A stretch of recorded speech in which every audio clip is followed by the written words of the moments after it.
Okay, I'd like to call this regular meeting, council, for Monday, April the 9th to order. The first item would be the adoption of the agenda, and having said that, I'd like to make an amendment to the agenda. We're going to add a late item under section 12A and regarding the change in the power outage time work to be done. So, may I move for that amendment, Councilor Ross, Councilor Hannah, all those in favor? Are there any other? Two late items for notice of motion, Okay. for motions. One is in support of motion 167, which is going to the federal government on rural crime and the policing issue. Okay, so we'll do that 12B. Yeah. Yeah. Yeah, I'll second All those in favor, second. All those in favor? Anyone opposed? So carried. And And the second motion is on behalf of the Downtown Business Association, which is concerned about the excessive speeds and safety in the downtown core. And as we talked about in our discussion at the roundtable, about putting in four-way stops and reducing the speed. there's no speed limits. Yeah. You have a seconder? Councilor Tripp? Just a quick question, was that a notice of motion or these both motions? The notice of motion went out already in the report that I sent out to all council from the roundtable discussion. Okay, but it hasn't, we haven't put forward a notice of motion in a regular meeting yet. So there was no, No. that's what I said, there was no notice of motion put forward on that.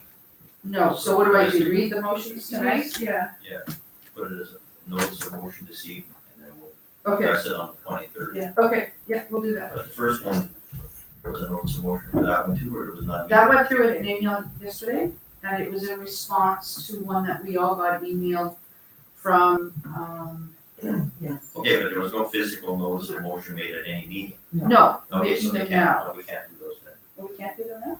You can do the notice, you can do the notice, Yeah. not. Okay, so I can make the notices tonight. Okay. Okay. That's good. Thank you. Yeah, regarding the motion.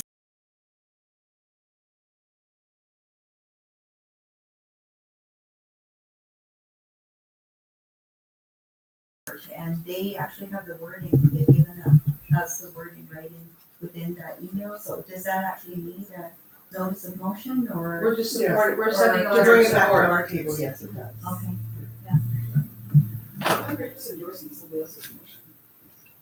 One of the procedures that we have, you get upset with other people. Okay. It's just correspondence, we're not making the motion. Okay, so. No, because the motion's already made. it's a letter of It's support. a letter of support. We can debate it when it gets there. All right. All right. So may I have a mover for the amended agenda for this evening's meeting as presented? Councilor Thompson, seconder. Councilor Hammond. All those in favor? Anyone opposed? So carried. All right. Moving on to 3A, the adopt the minutes for special to go in camera for March 26th. Resolution is the council adopts the March 26, 2018 special meeting minutes as presented. Mover, please. Councilor Thompson, seconder. Councilor Tripp.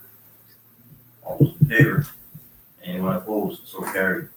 3B, recommendation, council adopts the March 26, 2018 regular meeting minutes as presented. Mover, please. Councilor Thompson, Councilor Hammond. All those in favor? Anyone opposed? So carried.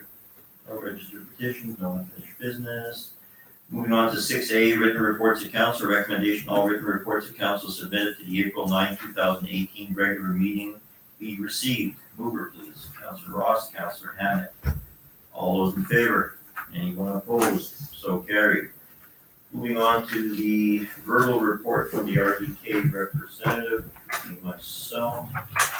Not too much except for the BCBC meeting, which I attended on April the 3rd, which encompassed basically some discussion on some of the mills. There was the Midway Mills closing. And due to the 2017 fires, it also affects foreman layoffs, about 20 employees, and also Western Forest Products. Another discussion was held in regards to BC Transit Service. There is an interest in, Community Futures showing interest in participating in partnering for funding options. BC Transit does carry 62% of the funding costs, so Lisa Trottier, the interim regional manager, is going to hold a meeting with some of the directors from regional to discuss some options for Grand Forks, Midway, etc., and mostly Greenwood. So that's where we're at on that one.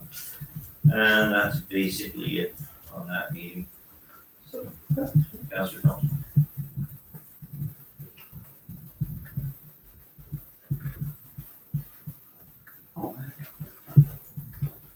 Big Midway now is closing. Dog and fiber? Closing down for good? Does that have anything to do with the tariffs or? No, it's basically based on the shortage of logs. Really? Shortage of logs That must have been a very sudden decision, because I spoke to Dan last 2 weeks ago. just came up. I was surprised myself. So. Everybody was nice. It's being affected. Wow. It affects all of the most Formans. I don't know how it affects you locally here, but definitely. Well, that's gonna hurt the West Boundary. It's gonna hurt the whole boundary. I don't know if it's full time or short interim closing, but it will. Councilor Tripp? Yeah, thank you, Mayor Conlon. Would you be able to, elaborate just a little bit on the BC Transit, issue there? And, I heard you say options possibly for funding? Yeah, it's, they're looking at partnering it, but that's gonna be dependent if the interim regional manager is willing to accept that. Or different options, like I mentioned about private enterprise, but that's gonna be a real tough one, because BC Transit might not be in favor of partnering under their rule. So there was discussion about rate increases in the fares. So it's, I have limited amount of information until that May 2nd meeting occurs, because they don't have a regional manager, just an interim, just Lisa Trottier right now. And it's gonna depend how that meeting goes. That was basically the response from the CEO. When is Falcon Brothers closing? Let's say anticipated closing date? I have no further information than that, which is someone from one of the directors. Has that been made public? Or it is now, but was that actually public? At a public meeting, BCBC is not a private meeting.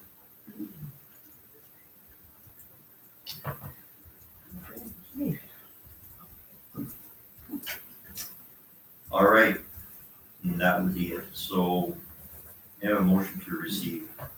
Councilor Ross, seconded Councilor Tripp. All those in favor? Anyone opposed? So carried.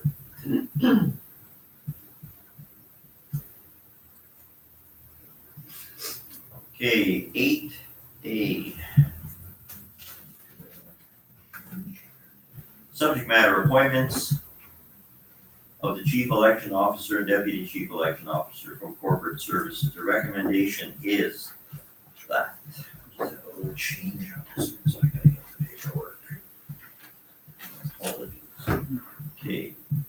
Council appoints Don Etor, I hope I'm saying it right, as the chief election officer as contracted, and Daniel Drexler, deputy corporate officer, as the deputy chief election officer, at the rate of $1,200 for the city of Grand Forks, and further authorizes the chief election officer to hire election officials for the purpose of conducting the 2018 local government election. Mover, please. Councilor Thompson, second. Councilor Ross. Discussion. Okay. All those in favor? Anyone opposed? So carried. 8B, subject matter, temporary use permit for tourist commercial special event camping development from Development Engineering Services. Recommendation is that council direct staff to proceed with the statutory requirements for public notice of the decision at the April 23rd, 2018 regular meeting regarding temporary use permit for tourist commercial / special event camping purposes on land zone small lot residential R2, legally described as Lot 1, District Lots 380 and 520, SDYD Plan KAP 64274. Mover, please. Councilor Thompson, seconder Councillor Ross. Any discussion? Councillor Tripp. Thank you, Mayor Conrad. Yeah, I would be willing to vote for this if we added this as statutory requirements, but I think we added some extra caveats this morning in terms of who would be canvassed. And just so long as that is included in there, I would be happy to support this. Councillor Howard? Yeah, I know it's a temporary use permit, but it's a 3-year temporary use permit. I didn't know we did temporary use permits for that length of time, with the option to renew for an additional 3 years. I thought that the temporary use permit would be for each season. So like for this one weekend of events, we would have a temporary use permit in place so that it could be used for that purpose. If, say, the GFI came along and asked for permission, then they would apply for another temporary use permit and so on for other events. Or that it would be a straight 3-year. And part 2 of my question is, if the residents are canvassed and there's negative feedback, what happens then?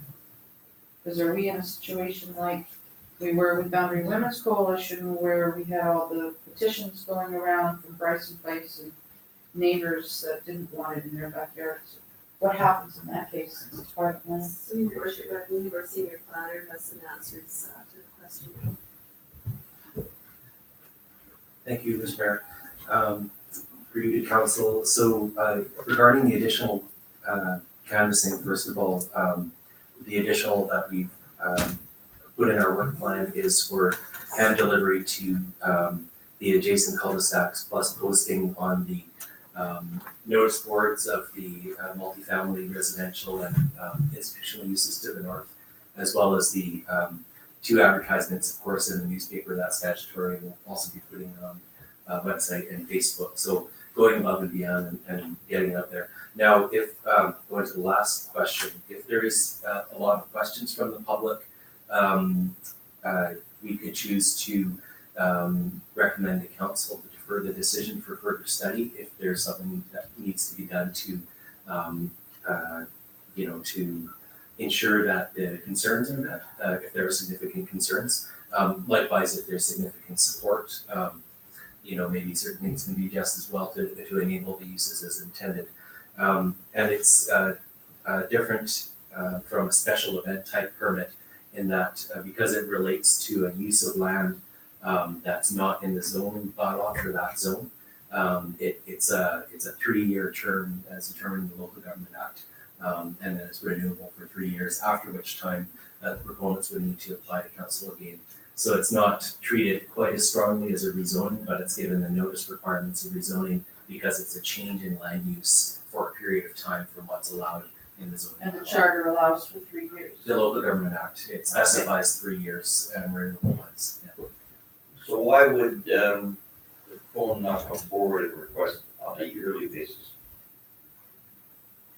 That's thank you, Mr. Mayor. I think there is an investment in infrastructure on the site, and if they seek that, let's say Canifest is going for another few years and so on, they'd want to see that kind of investment in place. There's a fair amount of work in making this site happen, and if they want to turn around and develop into something else, we probably have different requirements for water services and sewer and that when they're installed. Councillor Thompson. Thank you, Your Worship. Through you to staff. The Canifest used Deepwater Park previously for overflow counting. Have there been any concerns expressed from the residential neighborhood in that area about noise and the like? Or have they been reasonably well behaved?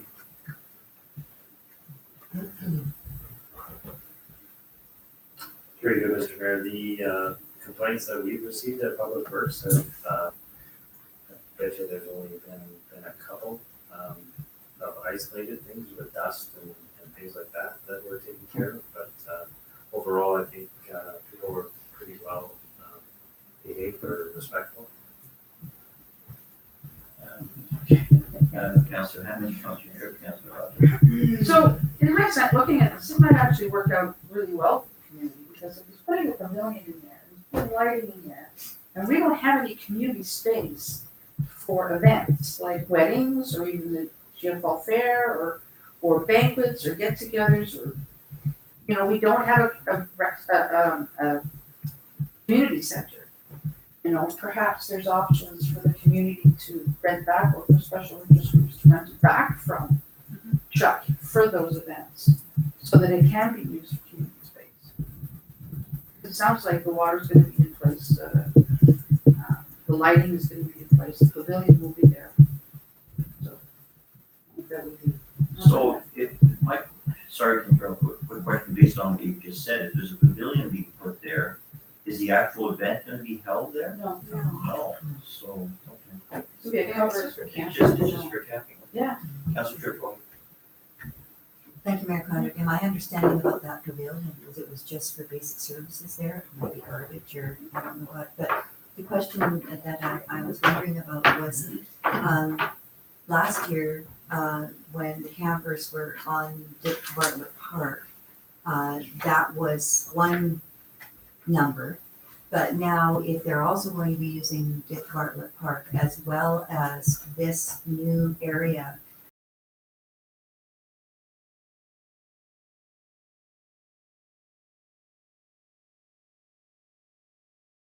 coming in will be used, and also how will that affect our sandy dump facilities?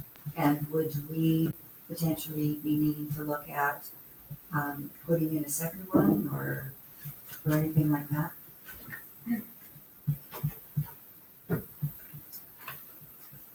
For you, Mr. Mayor, the weekend does put pressure on the systems. We do some maintenance beforehand to try to alleviate any issues that may arise from that. We do keep a close eye on it because there is a lot of toilet chemicals and that get flushed down. But it hasn't been an issue so far. I would expect the lineups to be very, very lengthy, and maybe a lot of the people going to other places on their way home to do that. Thank you. That was my question.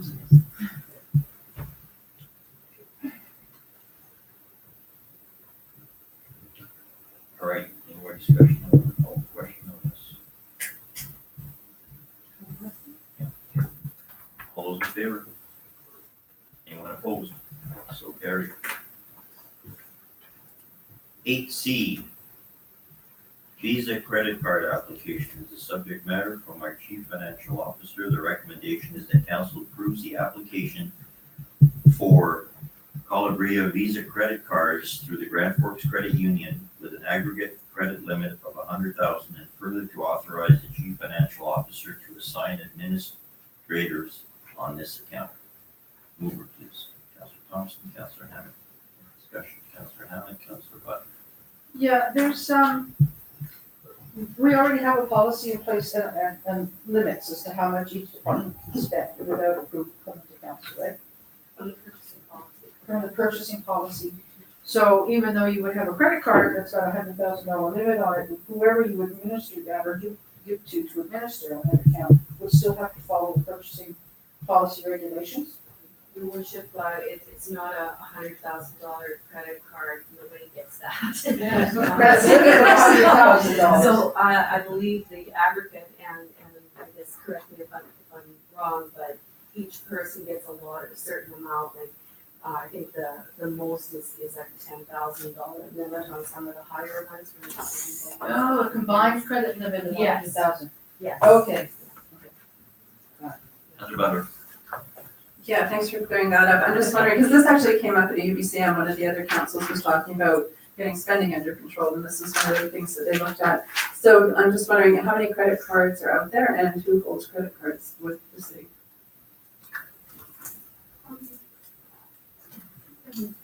Chief Financial Officer, go ahead. Thank you through you, Mr. Mayor. Yes, it's primarily managers and deputy managers who hold the credit cards. And just for clarification, the max limit, with the exception of the chief administrator officer, is $10,000. So So, and so there's 8 at 10,000 and 1 at 20,000. Just within that, which is awesome. Councillor Thompson. Through you to our manager, this just replaces what already exists, it's just a different card. Basically, is, yeah, so is that correct? Mr. Mayor? Yes, that's correct. And once we get the new Visa cards, we'll have all the MasterCards will cancel. Any other discussion? Hearing none, all those in favor? Anyone opposed? So carried. All right, moving on to information items. Subject matter, officer's expense allowance from the chief financial officer. Recommendations the council receives for information, the memo from the chief financial officer regarding the Canada Revenue Agency change to tax status of municipal officers' allowances. May I have a move, please? Councilor Ross. Any discussion? Hearing none. All those in favor? Anyone opposed? So carried. Bylaws. 11A. Elections bylaws 2042 and 2043 from corporate services. Recommendation that council gives final reading of general local government election bylaw number 2042, 2018. Also, mover please. Councillor Tripp, Councillor Butler. All those in favor? Anyone opposed? So carried. Second recommendation is that council gives final reading of the automated voting machines authorization 2018. Councillor Thompson. Councillor Ross. All those in favor? Anyone opposed? So carried. 11B. 5-year financial plan bylaw 2045, again from our chief financial officer. The recommendation is that council gives final reading to the 5-year financial plan bylaw 2018-2022, number 2045. May I have a move, please? Councillor Thompson, second. Councillor Ross. All those in favor? Anyone opposed? Councillor Butler and Councillor Tripp are opposed. Moving on to The previous meeting. No. motion carried.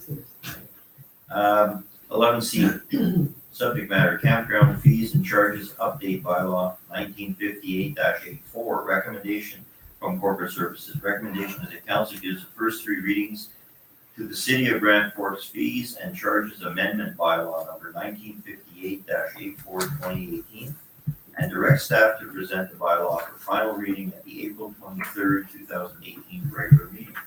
Mover, please. Councillor Thompson, Councillor Ross. All those in discussion, Councillor Tripp. So, thank you, Mayor Conrad, and please correct me if I'm wrong, but I believe this is the one that would deal with, events on, city property. And that you're recommending the 5% there. Is that, just trying to buzz through it here, see if I can find it, that fee. Yeah, page 77 there. Oh, is that a different? No, that's right. Sorry, it's page 78 where we're looking at this new area. I guess that's 5% of the gross daily revenue up to $2,000 per day. I went online and was looking at the Kelowna one, just for comparison's sake. And they have 2 categories. They have a nonprofit rate and a commercial rate. And, you know, I was certainly interested in the commercial rate, not so much the nonprofit. They're actually asking for 8% of gross ticketed sales up to a maximum of $8,000, which I thought was interesting. But my concern, and I wanted me to have a little bit of discussion around that, what we feel is reasonable. But my concern too would be for the small vendors or people using public property that really aren't making much, you know, maybe a couple $100 or something like that. And I just didn't know if it would be appropriate to be charging them or if maybe that percentage could go down a bit. So those are just some thoughts I wanted to bring up to council for discussion. Thank you, Mr. Mayor. Yeah, so Mr. Gates actually worked on this bylaw for us. His main concern was the campground one, to get that one in. And as council was discussing the last couple times regarding this 5% fee, it's really meant to deal with things like Canifest, right? So like the bigger events where we could actually have a separate contract in place, it's more about having the language in place that the separate fees and charges agreement may be. It's just the exact same schedule as he presented, I think, last time. As there was a little bit of a rush, he kind of put them together as it was before. So that was the suggestion about a year ago when we went through this. And yeah, so it's up to council ultimately to choose what you would like to do. We're just hoping to have this one line item in there primarily so we can work with proper agreements based on the main venues that are main events that come. Okay, and if I might just follow up on that, so then how would this being in place assist at this point? Would it be just exactly as it's specified there, 5% for any ticketed event up to 2,000 a day? So if, you know, if the event is a 3-day event, it would just be $6,000. That would be it, or? That I'm not aware of. Mr. Gates has taken over most of the event-related items, and so he's also the one looking after the campground now, and that's where this came on. I would say for an event like Canifest, simply having an agreement that we could make, it gives us the authority to do such an agreement because of that fees and charges schedule, would be more beneficial than anything at that point. So does But that, I can't speak for Mr. Gates, maybe Mr. Reed has a little more information, but I'm not sure and how much these guys were in and out of the office last week, so. Through you, Mr. Mayor, the idea was just that if there's a business or a company that is making money on city property, that they would pay a reasonable portion back to the city for using their property. So they get away from the rental fees and the business license or whatever that they don't have to purchase to do this setup, I guess, on city property, that the city would not be of the whole sum, because there is some administration to a lot of these things. for sure, yeah, no, I'm really pleased to see it, I'm glad it's here. I'm just wondering about the teeth to this, and is that the right amount, or are we looking at that just at this point being sort of like a straw man, and it can be negotiated with each individual group or event? I think it was a starting place with, not going after the nonprofit or that, but if it's a business or a group that is, you know, getting financial gain for this, then we would want to recoup some. Councilor Abbott? Yeah, you clarified one point on it, that it's not nonprofit, so the fall fair won't be impacted, Jim, I won't be impacted. But if it is a business venture, I think 5% is fair, because even if it's a small business, and they need $200, it's only $10. So, you know, it's not gonna break them, we're not Kelowna, I don't think we need to raise it. What we wanna do is try to attract business, and, you know, and with them come people that they bring as well. So I think that's a good starting point. Councilor Thompson, Councilor Rhoda. Thank you, your worship, through the staff. What I thought I heard was that it will be for the larger events that will fall under this temporary commercial use of public property, not necessarily the small events that are for nonprofits. So you negotiate a contract with the larger organization. Did I hear that correctly?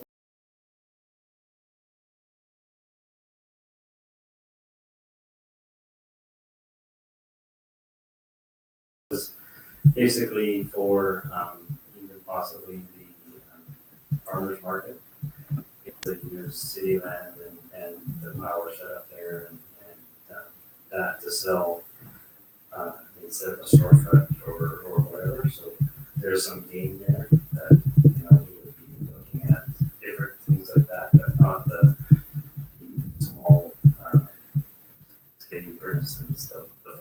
we're a society that's just trying to put something on, provide year to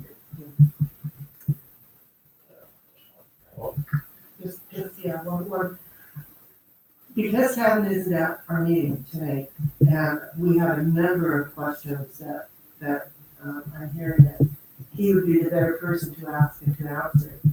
I would suggest, and I would make a table motion, that we refer this issue, to the April 23rd meeting. Well, it's for five reasons.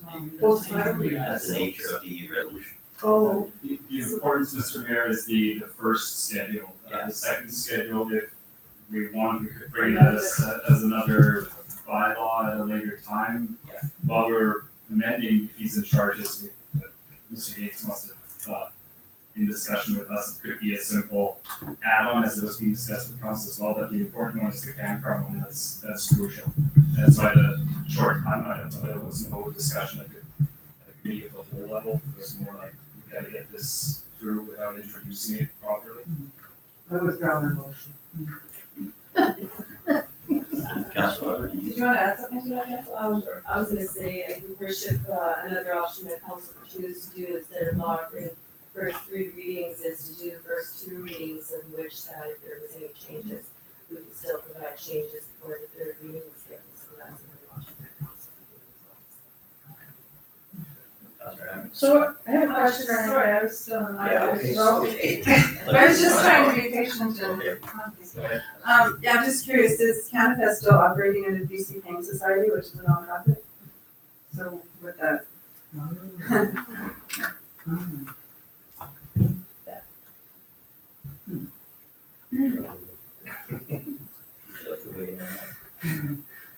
Through you, Mr. Mayor, I know Kevin has looked into that in great depth, and I think he feels confident with how he can handle it, so.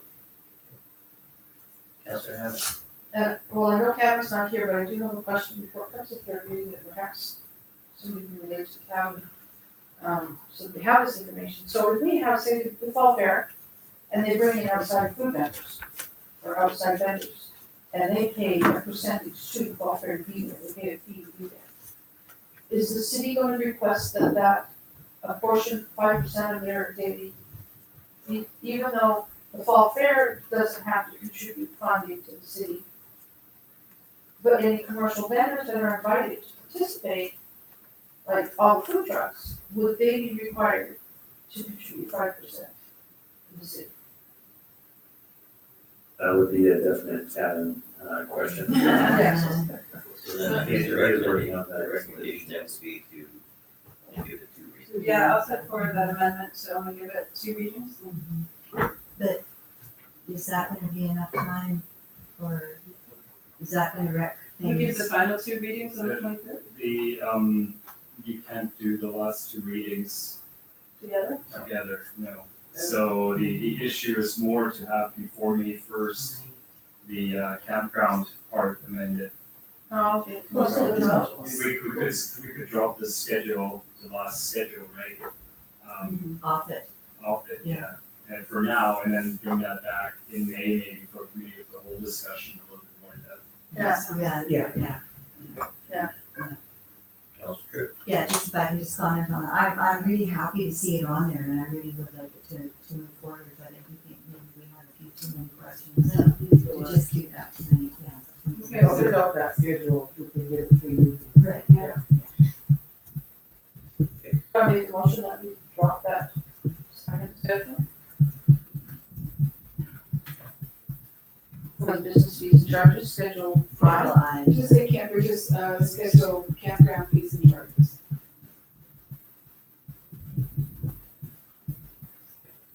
Campground fees and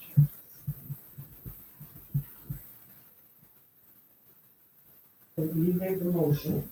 Okay, so I'll make the motion that we're only gonna vote on schedule F, background fees and charges. And that we bring back schedule 5. So next thing we have the whole discussion. So there, man. okay. So you're dropping the one schedule The schedule bylaw. bylaw. Which business fees and charges. Okay, and with that being dropped, it would give 3 bylaws, or 3 readings to the Schedule bylaw. that. Yeah, the bylaw as presented, because it's the bylaw, not just the schedule. that we're- Yeah. We're reading. So all of those in favor of the amendment? Okay. All those in favor of the amended resolution as it was presented? Which would be that resolution. Exactly. So carried. Okay. All right, down to item 12, late items. As discussed earlier, it's the downtown business community request to change power outage time for corporate services and site works. The recommendation is the council discusses their request received from the downtown business community to change the power outage time. Councilor Elder, Councilor Ham, discussion, very well, Councilor Tripp, Councilor Butler. Thank you, Mayor Condon. I would like to recommend that council direct staff to change the outage start time to 1 p.m. and that council approves an $8,000 increase in the budget to handle that change. Oh, you're amending the motion to add that. It doesn't have a Prior to time. making a motion, I think we could have a discussion. There's an option for 4 o'clock time, Yeah, which would give businesses a lot more yeah. leeway and latitude. Considering, I know the cost is another 7,000 more, but if we're gonna spend it, then how many are we gonna appease by closing it at 1? Well, it's a compromise. I think compromises are good. The other businesses had to, suck it up for the whole day. This way, I think it's a good compromise. They've still got till 1. Yeah, but people were still eating lunch until 3. The rest, that's just not restaurants. Councilor Ham? How many residential units will be impacted by this? That's the other thing. Mr. Reed? Through you, Mr. Mayor, sorry, I don't have an exact number, it's, there's some big, condo blocks or apartment blocks. Like imagine this one right here behind Home Harbor. Right. There's gonna be some, in Ruckle, because that's a feeder, so we have to shut that off and do some work there, but, Condos on the other side.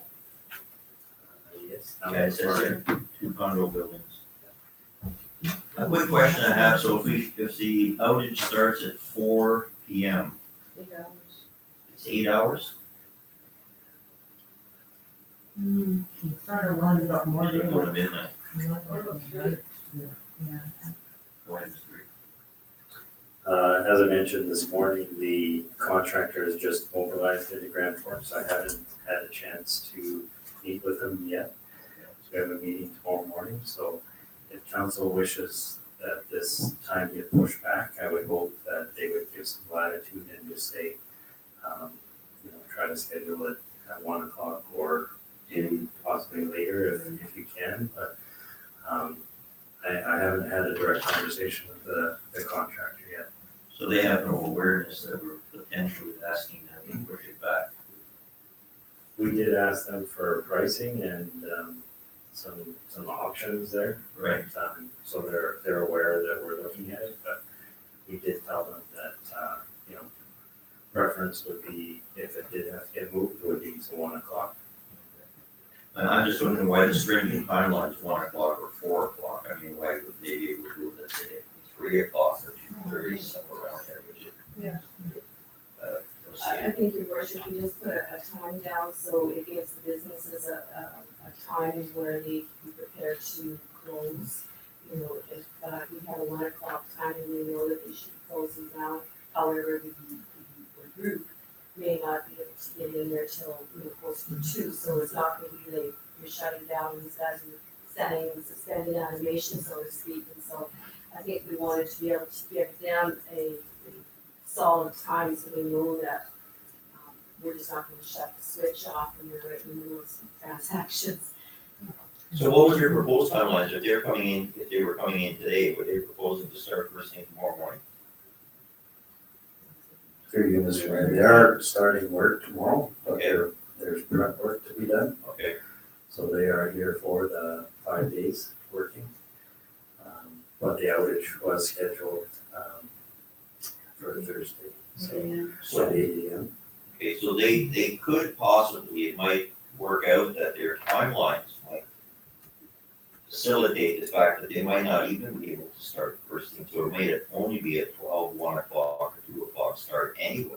I'm just looking at the, you know, the high increase in cost of extra charges, whereas they could possibly do other work, which won't slow down the whole process, and still be able to do, let's say, 2 o'clock shutdown, or 2:30 or 3, with not as significant cost, if you have our phones.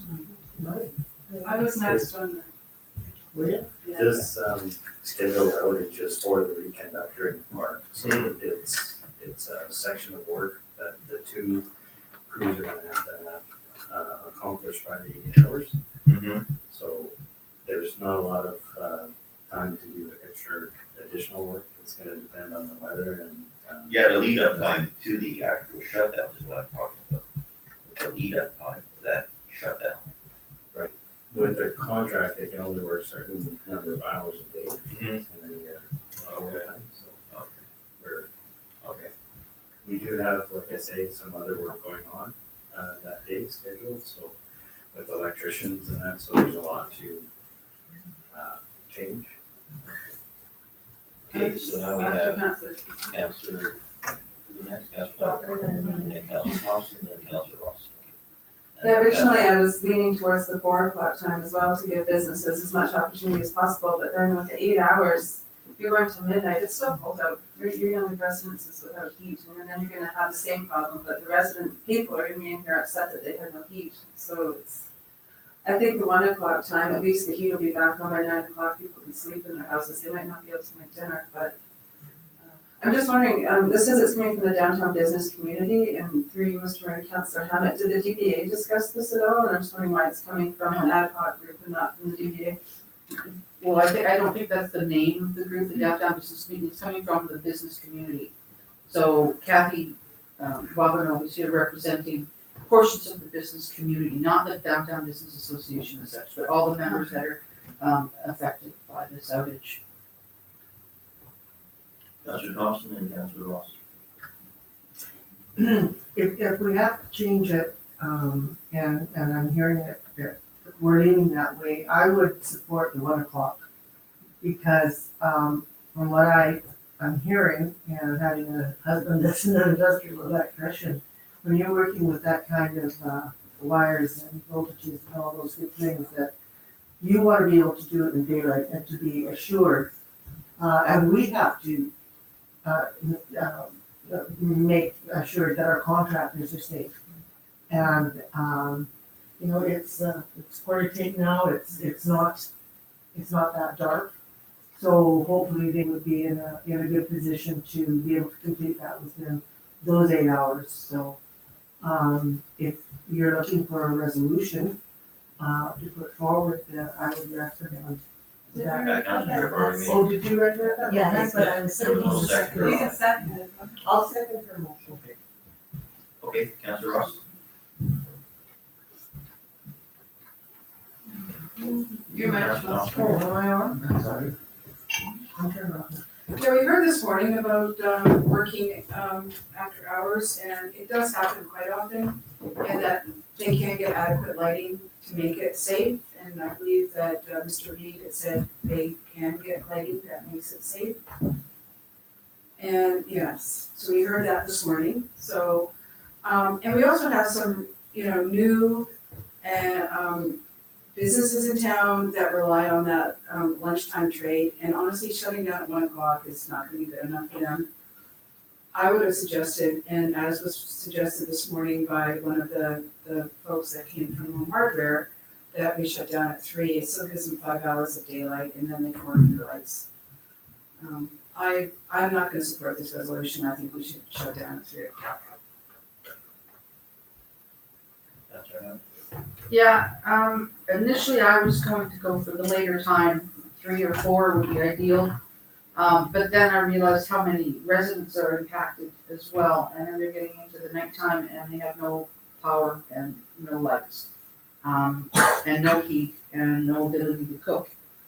So I just wanted to clarify how many food servers are going to be impacted because we don't have any on 77.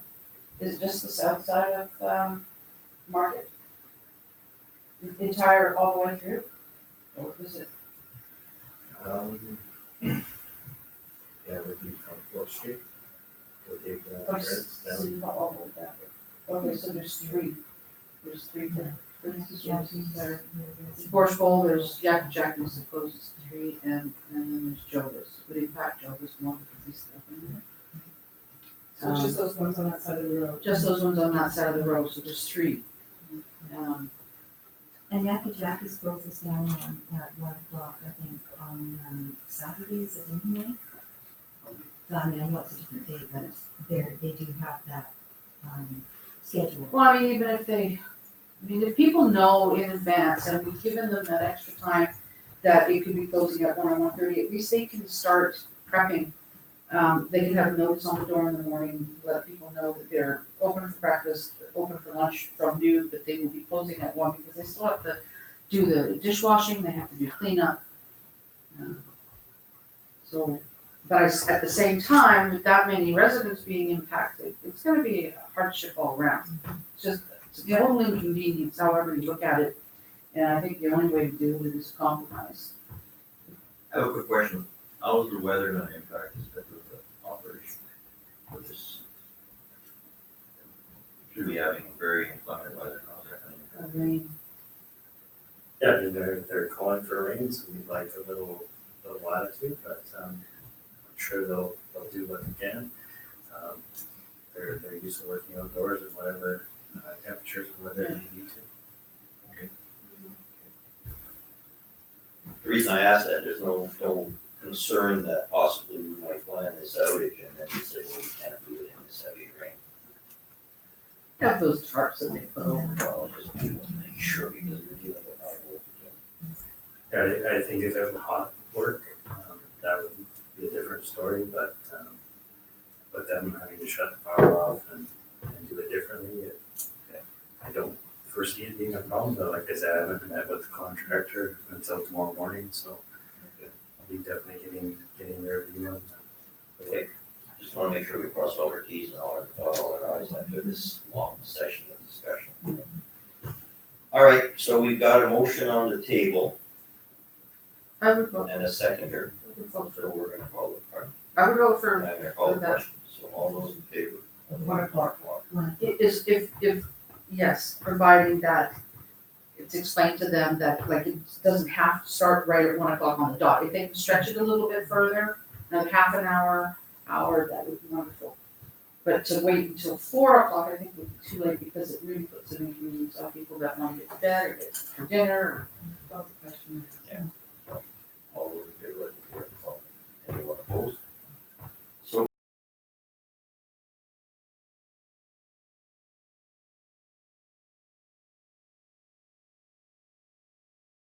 I put forward the main motion and then I think Councillor Tripp added on that amendment, so So we have to go Okay. to the main motion and I think so, I can just check with the recorder. The initial motion was simply to, Discuss. discuss. We didn't have a, Yeah. No resolution requires a discussion. We could vote on. We had our discussion, so all those in favor of the discussion. Anyone opposed, so carried. The actual, the seriousness of the resolution was the timelines, which evolved out of that discussion, so. All right, 12B. Notice the motion for in support of 167. Would you like me to read motion 167? Okay, so motion 167, that the Standing Committee on Public Safety and National Security be instructed to undertake a study on rural crime in Canada and consider factors, including but not limited to, 1, current rural crime rates and trends, 2, existing RCMP and other policing resources and policies in rural, remote, and indigenous communities, particularly in relation to population density, policing geographic areas, and staff shortages. 3, current partnerships with provincial and municipal police, and 4, possible recommendations to improve rural crime prevention and to curb emerging crime rates, and that the committee report its findings to the House within 6 months of the adoption of this motion. So this is going forward to the federal government, and what they're asking for is a letter of support with a simple 1 or 2 line statement, and there's an example here.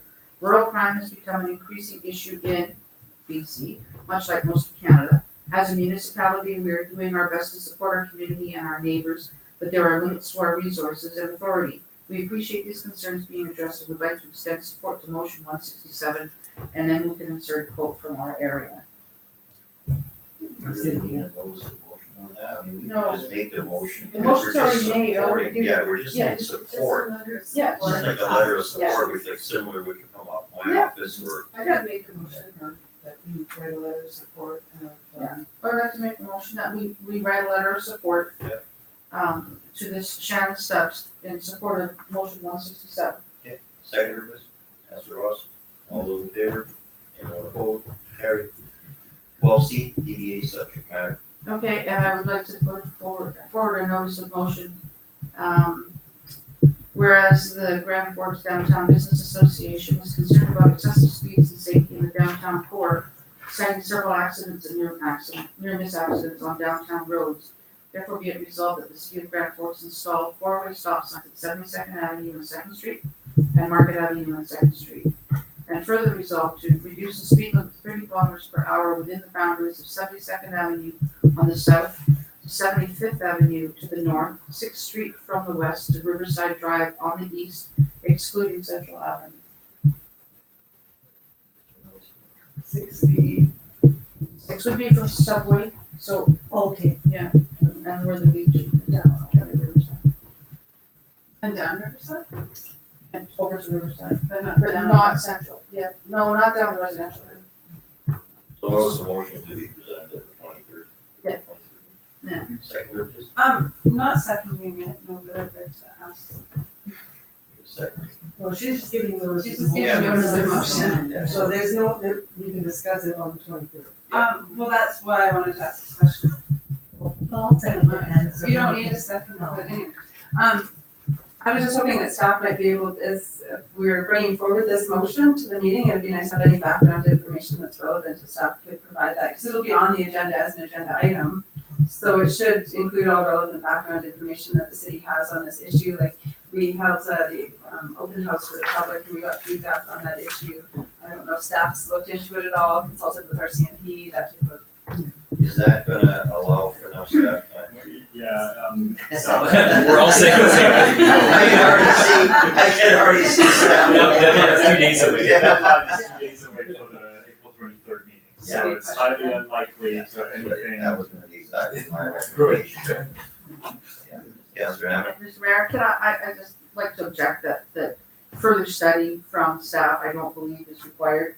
This is a safety issue concerning downtown, we'd like to make it more pedestrian friendly. And as a safety issue, if the RCMP or the province turned around and did a survey to poll people, how many people want seatbelts?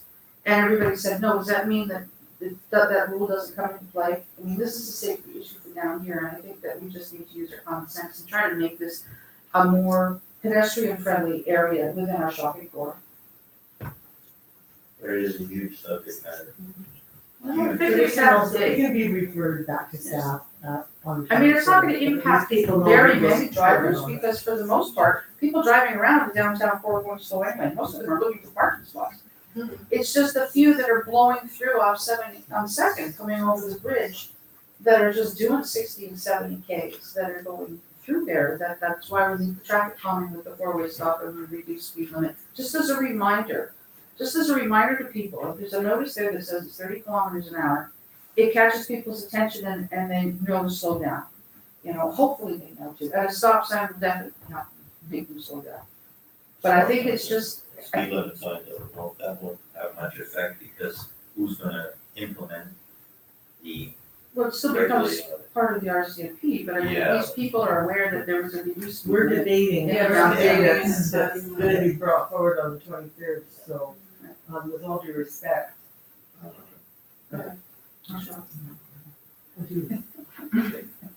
Alright, so,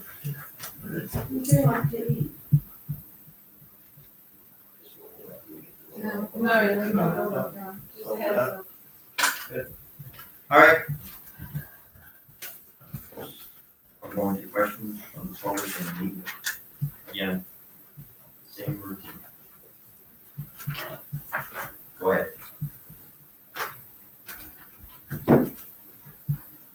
There we go. Yes, okay, thank you, Worship Kate Sellers for the Gazette. Just because it's a little unclear based on the memo here, for this power outage, it gives a dollar figure range, $8,000 to $15,000. So with the 1 PM outage, what budget amendment does that represent?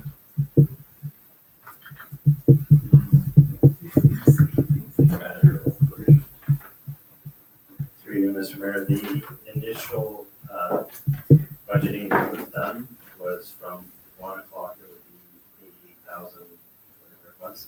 From the 4 o'clock, it would be the 15,000. But I don't believe that that took into account some of the costs that would be associated with that. Okay. So the baseline would be 8,000, but we could be looking at a little bit higher. For sure, yeah. Thank you. Gentleman in the back. Yes, Mr. Mayor, Rod Zelinski. I've got one question and one comment, and that relates more to the committee of the whole, if I may. This morning, in the committee of the whole, you had a records retention bylaw on the list of things to talk about. And I was just wondering why council would allow that their personal emails get deleted after 30 days. So having gained your attention, without a list of what gets retained and gets deleted, anything can happen with giving a blank slate to administration. And as you look at your staff across the way, none of the staff were here 4 years ago. So I'm not necessarily concerned about how the records are done with this group of people, but it's the next group that comes along. Once you give a carte blanche to the corporate officer to delete and retain records at their whim, I don't think that's doing the public any good, especially when we know that contracts, consultant reports and whatnot should be held for many years. Your Your worship, corporate would not do things at a whim, and we have certain rules and regulations that we have to follow by. There's certain things that you would never ever have you automatically delete. When you're talking about emails that are deleted, it's like personal stuff, like being going for lunch at 1 o'clock, you're going at 2, you will keep that stuff. When you have contracts, when you have certain studies and everything, those remain within the corporation, and they just don't go flying out the window. Since I recall, there was a list attached to that. There's a list of At the end certain of that things that we're document, legislatively yeah. required to do, and so it's one of those things that, it's not a person's whim that decides on, well, we don't need that anymore, so we're just gonna get rid of it now, like the letters have. Councilor Butler? Yeah, it's an interesting question. I know our original bylaw that we removed today did have that list, like you said, of the years and when it would be, things would be deleted, but the new one doesn't. But we were told that underneath the legislation that's already in place with the province, that those statutes are already put in place. So that's why it didn't need to be on there, because it's already provincially mandated. But, honestly, I didn't go and read the provincial legislation, so I'm just trusting that that is there. Would have been nice to have had that included on the report, just to see what we are now following. So your worship, besides the actual bylaw piece that's coming in, we also have, we're going to be having policy guidelines, so it's going to be guidelines for staff to follow in that aspect. So it's going to be basically the same list, except it's not going to be part of the bylaw, because those lists will change, just like everything else changes, and it's like Deputy Corporate Officer wants to weigh in on this a little Yeah, bit. so- And just, I'm giving everybody a little latitude here because it was not on tonight's agenda, this discussion, so. Yeah, so, Mr. Mayor, thank you. At the end of the day, we're working on a new records management system. The new system is based on a folder structure that's approved by the LGMA, and we're gonna follow LGMA guidelines regarding retention as per the individual folders where items are stored in.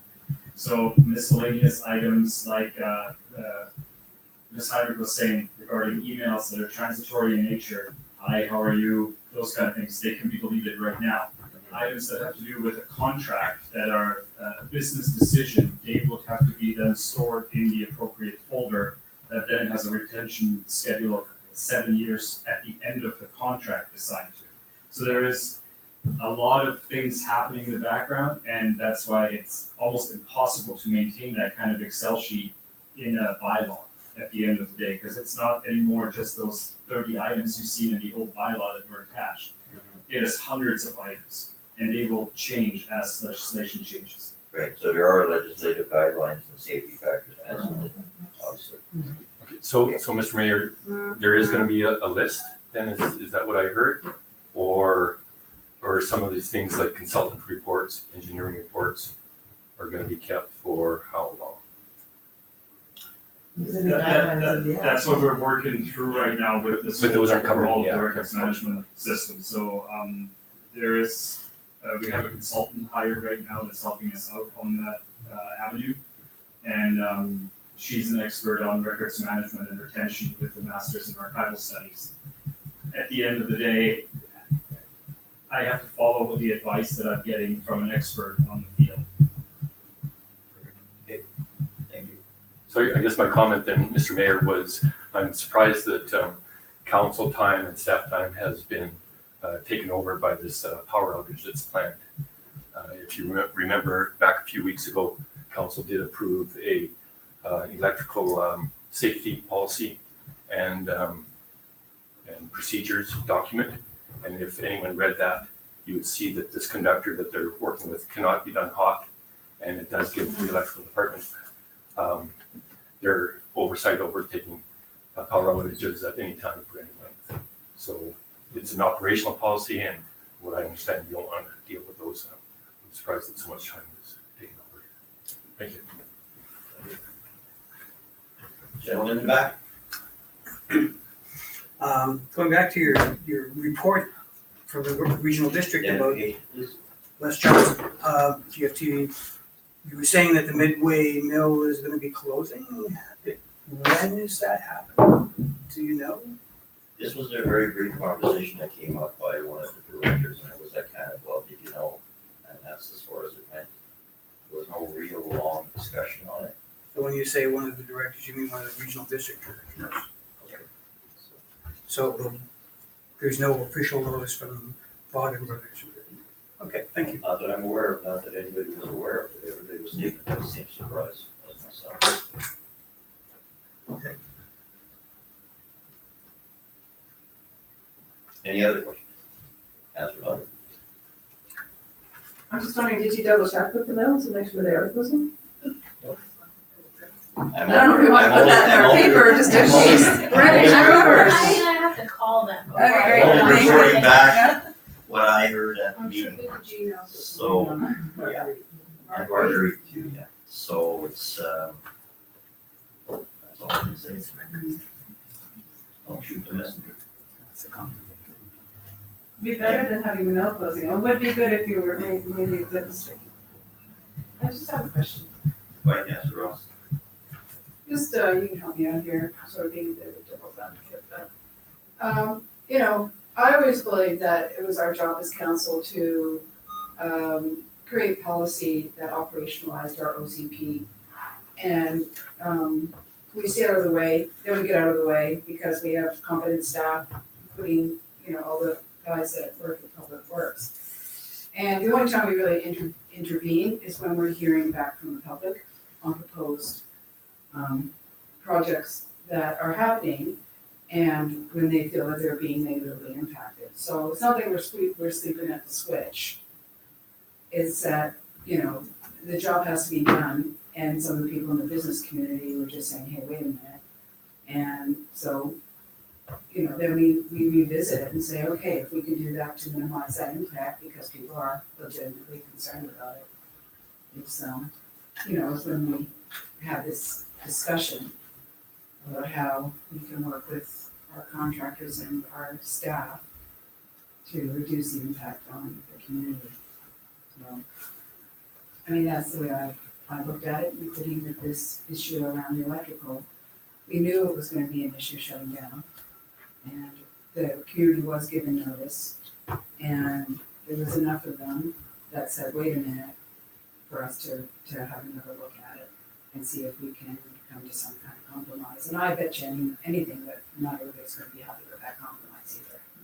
So, it's just one of those difficult situations. And Well, fortunately, we were able to come up with a form of a collaborative effort to help the business community. Had it been, for instance, example, Fortis or another larger corporation, probably they would not have gone down that avenue for sure. Probably would just shut the power off and that's it, and it's to be done.